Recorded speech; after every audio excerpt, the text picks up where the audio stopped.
नमस्कार मैत्रिणींनो, तर आज मी बनवणार आहे चवळी बटाट्याची उसळ।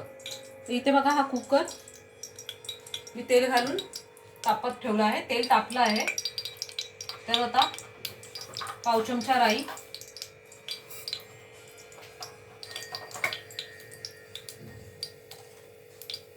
चिमूटभर हिंग आणि एक मध्यम आकाराचा कांदा मी बारीक चिरून घेतला आहे।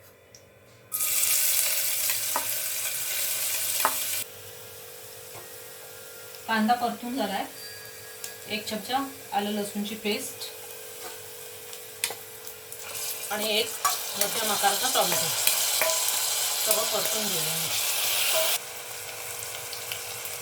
चवीपुरतं मीठ। कांदा टोमॅटो चांगला परतून झाला आहे।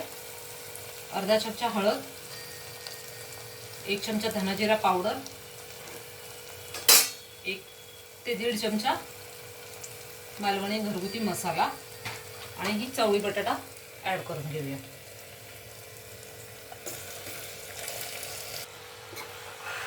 बघा चवळी बटाटा व्यवस्थित परतून घेतला आहे। तर आता 1 वाटी पाणी ऍड करूया।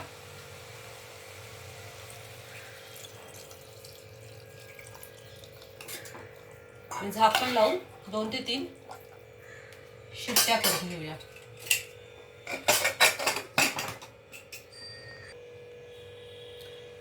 3 शिट्ट्या झाल्या आहेत। आता मी कुकर उघडून बघते।